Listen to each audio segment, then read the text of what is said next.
Introduction à la vie dévote de saint François de Sales, troisième partie. Chapitre 18. Des amourettes. Quand ces amitiés folâtres se pratiquent entre gens de divers sexes et sans prétention du mariage, elles s'appellent amourettes. Car n'étant que certains avortons, ou plutôt fantômes d'amitié, elles ne peuvent porter le nom ni d'amitié ni d'amour, pour leur incomparable vanité et imperfection. Or par elles, les cœurs des hommes et des femmes demeurent pris et engagés, et entrelacés les uns avec les autres, en vaines et folles affections, fondées sur ces frivoles communications, et chétifs agréments desquels je viens de parler. Et bien que ces sottes amours font ordinairement fondre et s'abîmer en ces charnalités et lascivetés fort vilaines, si est-ce que ce n'est pas le premier dessein de ceux qui les exercent, autrement ce ne serait plus amourette, mais impudicité manifeste. Ils se passeront même quelquefois plusieurs années sans qu'il arrive entre ceux qui sont atteints de cette folie aucune chose qui soit directement contraire à la chasteté du corps, ceux-ci s'arrêtant seulement à détremper leur cœur en souhaits, désirs, soupirs, muguetteries et autres telles niaiseries et vanités, et ce pour diverses prétentions. Les uns n'ont autre dessein que d'assouvir leur cœur à donner et recevoir de l'amour, suivant en cela leur inclination amoureuse, et ceux-ci ne regardent à rien pour le choix de leurs amours, sinon leur goût et instinct, si, qu'à la rencontre d'un sujet agréable, sans examiner l'intérieur ni les déportements de celui-ci, ils commenceront cette communication d'amourette et se fourreront dedans les misérables filets, desquels par après ils auront peine de sortir. Les autres se laissent aller à cela par vanité, leur étant avis que ce ne soit pas peu de gloire de prendre et lier les cœurs par amour. Et ceux-ci, faisant leur élection pour la gloire, dressent leurs pièges et tendent leurs toiles en des lieux spécieux, relevés, rares et illustres. Les autres sont portés, et par leur inclination amoureuse, et par la vanité tout ensemble, car encore qu'ils aient le cœur contourné à l'amour, si ne veulent-ils pourtant pas en prendre qu'avec quelque avantage de gloire. Ces amitiés sont toutes mauvaises, folles et vaines.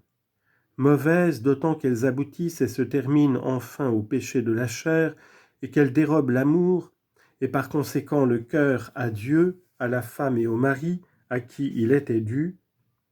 Folles parce qu'elles n'ont ni fondement ni raison, vaines parce qu'elles ne rendent aucun profit ni honneur ni contentement. Au contraire, elles perdent le temps, embarrassent l'honneur sans donner aucun plaisir que celui d'un empressement de prétendre et espérer, sans savoir ce qu'on veut ni qu'on prétend.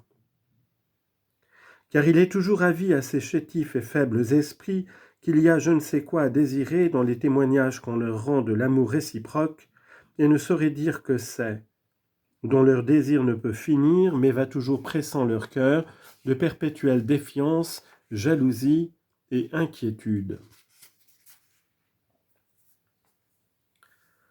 Saint Grégoire de Nazianze, écrivant contre les femmes vaines, dit merveille sur ce sujet.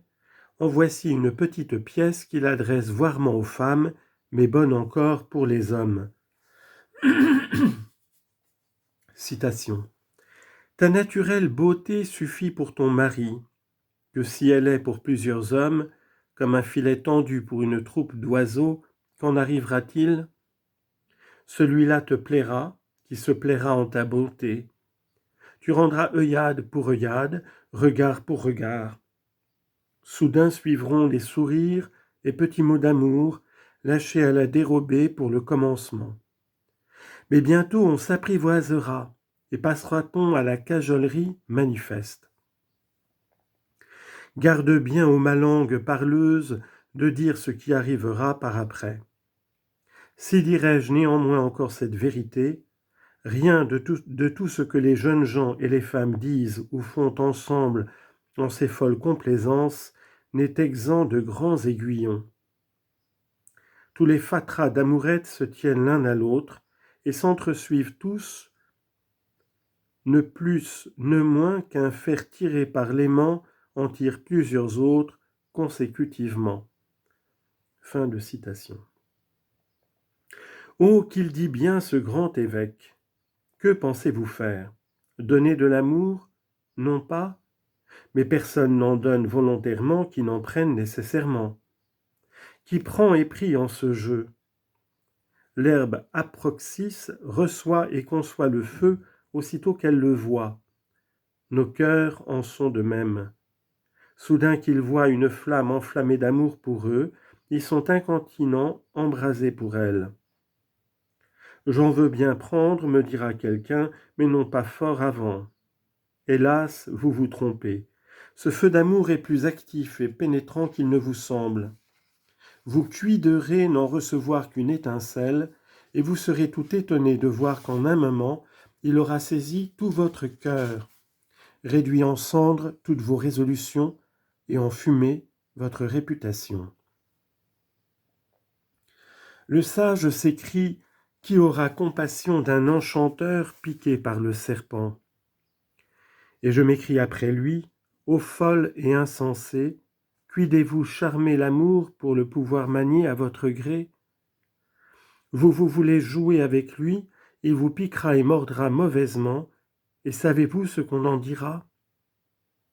Chacun se moquera de vous, et on rira de quoi vous avez voulu enchanter l'amour, et que sur une fausse assurance, vous avez voulu mettre dedans votre sein une dangereuse couleuvre qui vous a gâté et perdu d'âme et d'honneur. Ô Dieu, quel aveuglement est celui-ci de jouer ainsi à crédit sur des gages si frivoles la principale pièce de notre âme? Oui, filoter, car Dieu ne veut l'homme que pour l'âme, ni l'âme que pour la volonté, ni la volonté que pour l'amour. Hélas, nous n'avons pas d'amour à beaucoup près de ce que nous avons besoin. Je veux dire, il s'en faut infiniment que nous en ayons assez pour aimer Dieu. Et cependant, misérables que nous sommes, nous le prodiguons et épanchons en choses sottes et vaines et frivoles, comme si nous en avions de reste. Ah, ce grand Dieu qui s'était réservé le seul amour de nos âmes, en reconnaissance de leur création, conservation et rédemption, exigera un compte bien étroit de ces folles déduites que nous en faisons. Que s'il doit faire un examen si exact des paroles oisives, qu'est-ce qu'il fera des amitiés oiseuses, impertinentes, folles et pernicieuses? Le noyer nuit grandement aux vignes et aux champs dans lesquels il est planté, parce qu'étant si grand, il attire tout le suc de la terre qui ne peut par après suffire à nourrir le reste des plantes. Ses feuillages sont si touffus qu'ils font un ombrage grand et épais, et enfin il attire les passants à soi, qui pour abattre son fruit gâtent et foulent tout autour.